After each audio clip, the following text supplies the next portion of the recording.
எல்லாருக்கும் வணக்கங்க. இன்னைக்கு நம்ம இந்த வெயிலுக்கு ஏற்ற மாதிரி ரொம்ப ரொம்ப புத்துணர்ச்சி தரக்கூடிய, உடலுக்கு நன்மை செய்யக்கூடிய பச்சை மாங்காயை வச்சு செய்யக்கூடிய ஒரு சூப்பர் டூப்பரான ரெஃப்ரெஷிங்கான ட்ரிங்க் தான் பார்க்க போகிறோம். அதுக்கு சில பொருட்களை சேர்த்து நம்ம மாங்காயினுடைய அந்த சதை பகுதியை மட்டும் எடுத்து அழகாக இந்த மாதிரி ஒரு ஜாம் மாதிரி செஞ்சு வைப்போம். அந்த ஜாமை தான் நான் இப்போ ஒரு 3 தேக்கரண்டி எடுத்து மிக்சியில் போட்டு இந்த மாதிரி நல்லா பீட் பண்ணி எடுத்துக்கணும். இதுலேயே நம்ம தேவையான எல்லா பொருட்களையும் சேர்த்துருக்கோம். தேவையான அளவு சர்க்கரையும் போட்டிருக்கோம். இப்போ இந்த நம்ம அடித்து வச்சிருக்கிற அந்த மாங்காய் சாறை இதுக்குள்ளே ஊற்றிட்டு, இதில் உங்களுக்கு இன்னும் கொஞ்சம் எக்ஸ்ட்ரா சுகர் தேவைன்னா அந்த சுகரையும் போட்டுட்டு தேவையான அளவு தண்ணியை ஊற்றி இதை நல்லா இந்த மாதிரி கலந்து விட்டு ஊற வச்ச சப்ஜா சீட்ஸ், ஐஸ் க்யூப்ஸ் போட்டு மாங்காயோட சர்வ் பண்ணிங்கன்னா அவ்வளோ ஒரு சூப்பரான சம்மர் ட்ரிங்க் ரெடிங்க. ஐஸ் க்யூப்ஸ் வேண்டான்னு நினைக்கிறவங்க சும்மா ஃப்ரிட்ஜில் வச்சு சில் பண்ணியும் நீங்கள் சாப்பிட்டுக்கலாம். இந்த மாதிரியான ஒரு ட்ரிங்க்கை இது வரைக்கும் நீங்கள் சாப்பிட்ருக்கவே மாட்டீங்க. உப்பு, புளிப்பு, காரம்னு எல்லாமே இருக்கும். இதில் உடம்புக்கும் ரொம்ப ரொம்ப நல்லது. இதில் நீங்கள் வேணும்னா பாதாம் பிசுனை ஊற வச்சு அதையும் இதில் நல்லா மிக்சி ஜாரில் போட்டு அடித்து அப்புறமா ஜூஸ் செஞ்சு கூட கொடுக்கலாம். இந்த பேஸ்ட்டை எப்படி செய்கிறதுன்னு பார்க்கலாம். அதுக்கு முதல்ல ஒரு 1/2 கிலோ மாங்காய் நல்ல பச்சை மாங்காவாக இருக்கணும், கொஞ்சம் கூட பழுத்து இருக்கக்கூடாதுங்க. அந்த மாங்காவை நல்லா கழுவி எடுத்துக்கணும். கழுவி எடுத்ததுக்கப்புறமா அதனுடைய மேல் பகுதிகளை நீக்கிட்டு அந்த காம்பு பகுதியை நீக்கிட்டு ஒரு குக்கரில் சேர்த்து தேவையான அளவு தண்ணி, 1 கப் தண்ணி சேர்த்துருக்கேன், கொஞ்சமாக உப்பு சேர்த்து இப்போ அந்த மாங்காயை நல்லா வேக வைக்க போகிறோம்.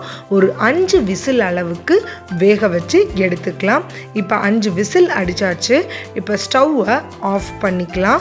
இந்த ஸ்டவ்வை ஆஃப் பண்ணி அது நல்லா கூல் ஆனதுக்கப்புறமா ஆறுனதுக்கப்புறமா திறந்து பார்த்திங்கன்னா மாங்காய் இந்த மாதிரி நல்லா வெந்து வந்திருக்கும். நம்ம போட்டது பச்சை மாங்காய், ஆனால் பாருங்கள் எவ்வளோ அழகாக வெந்து வந்திருக்குன்னு, சாஃப்டாக இருக்குங்க. இப்போது அதை நம்ம கட் பண்ணி உள்ளுக்குள்ளே இருக்கக்கூடிய அந்த சதை பகுதியை மட்டும் ஸ்கூப் பண்ணி எடுக்க போகிறோம். ஒரு ஸ்பூனில் இந்த மாதிரி சொரண்டி எடுத்து இன்னொரு பவுல்லையோ அல்லது பாத்திரத்துலேயோ போட்டுருங்க. இந்த மாதிரி நல்லா கொஞ்சம் கூட வேஸ்ட் இல்லாமல் எல்லா மாங்காய் சதையையும் எடுத்துக்கணும். இதுதான் இந்த ட்ரிங்க்குக்கு ஒரு சூப்பர் டூப்பர் டேஸ்ட்டை கொடுக்குங்க. பாருங்கள், எல்லா சதையையும் நீட்டாக வழிச்செடுத்து கொட்டை மட்டும்தான் வேஸ்ட் பண்ணணும். அந்த சதையை ஃபுல்லாக எடுத்தாச்சு. இப்போ இதில் நம்ம உடம்புக்கு ரொம்ப ஆன்டி ஆக்சிடென்ட்ஸ் கொடுக்கக்கூடிய புதினாவை ஆட் பண்ண போகிறோம்.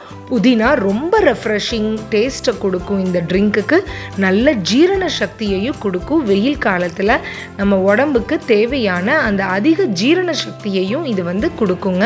பாருங்கள், புதினாவை போட்டு நல்லா பிளெண்ட் பண்ணி ஒரு ஸ்மூத் பேஸ்ட்டாக இப்போ நம்ம மாங்காவை அரைச்செடுத்தாச்சு. இது கூட 1 தேக்கரண்டி உப்பு, அதுக்கப்புறமா 1 தேக்கரண்டி அரைத்த சீரகப்பொடி, அப்புறமா 1 தேக்கரண்டி மிளகுத்தூள், அடுத்ததாக லாஸ்ட்டாக பொடி பண்ணி வச்சிருக்கிற ஏலக்காய் தூளை சேர்த்துக்கிறோங்க.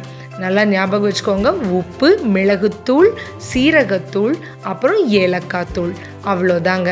இதை நல்லா கலந்து விட்டுக்கணும். சீரகத்தை வெறும் வாணலியில் வறுத்து அதை ஒரு இடிகல்லையோ அல்லது மிக்சி ஜார்லையோ பொடி பண்ணி அதை எடுத்து இதில் யூஸ் பண்ணுங்க. இது எல்லாமே உடம்புக்கு ரொம்ப ரொம்ப நன்மை தரக்கூடியது. சீரகத்தூள்லாம் எவ்வளோ நல்லதுன்னு யோசிங்க.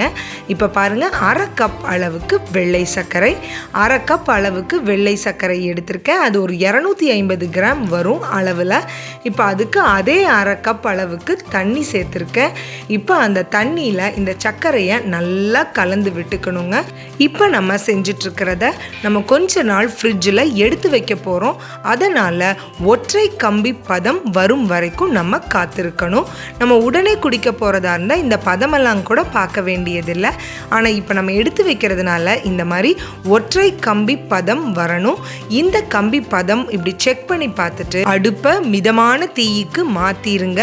இந்த டைமில் நம்ம அரைச்சி வச்சிருக்கிற அந்த மாங்காயினுடைய அந்த பல்ப் இருக்கு இல்லைங்களா, அதாவது சதை பகுதி, அதை இதில் ஆட் பண்ணி நல்லா கலந்து விட்டுக்கணும். இதை அப்படியே ஒரு நிமிஷம் போல் அடுப்பில் மிதமான தீயில வச்சு இந்த மாதிரி குக் பண்ணிகிட்டே இருக்கணும். நல்லா கெட்டியாய் வந்த உடனே அப்படியே ஆஃப் பண்ணி இதை கீழே இறக்கி மூடி வச்சுருங்க. இதை அப்படியே பாருங்கள், கொஞ்ச நேரத்தில் நம்மளோட மாங்காய் ஜூஸுக்கான அந்த பல்ப் ரெடி ஆயிடுச்சுங்க. பாருங்கள், இது செம்ம ரெஃப்ரெஷிங்காக இருக்கும். இது இப்படியே கூட குழந்தைங்க சாப்பிட்ருவாங்க, அவ்வளோ டேஸ்டியாக இருக்கும். உப்பு, புளிப்பு, காரம், அப்புறம் அந்த புதினாவோட ரெஃப்ரெஷிங் டேஸ்ட்டு எல்லாமே இருக்கும். இது ஸ்டோர் பண்ணி வச்சிங்கன்னா கொஞ்சம் கெட்டியாக ஜாம் பதத்துக்கு மாறிடும். இது உடனே நம்ம ஒரு நல்ல ட்ரையான கண்டெய்னருக்கு மாற்றி வச்சுட்டு நம்ம முன்னாடி பார்த்த மாதிரி மிக்ஸி ஜாரில் கொஞ்சம் போட்டு அடிச்சுட்டு அது கூட நீங்கள் வேணும்னா பாதாம் பசுன்னு ஆட் பண்ணிக்கலாம், ஊற வச்ச சப்ஜா சீட்ஸ் ஆட் பண்ணிக்கலாம், தண்ணியை ஆட் பண்ணி நல்லா கலந்து அப்படியே குழந்தைங்களுக்கு சர்வ் பண்ணிடலாம். இதை கண்டிப்பாக செஞ்சு பாருங்கள். இந்த வெயிலுக்கு நம்ம உடம்புக்கு தேவையான எல்லா சத்துக்களையும் தரக்கூடிய ஒரு சூப்பரான ஜூஸ். இந்த ஜூஸுக்கு பேர் ஆம் பன்னா அப்படின்னு வட இந்தியாவில் சொல்கிறாங்க. கண்டிப்பாக இதை செஞ்சு பாருங்கள். எப்படி வந்ததுன்னு சொல்லுங்கள். மறுபடியும் சந்திப்போம். நன்றி, வணக்கம்.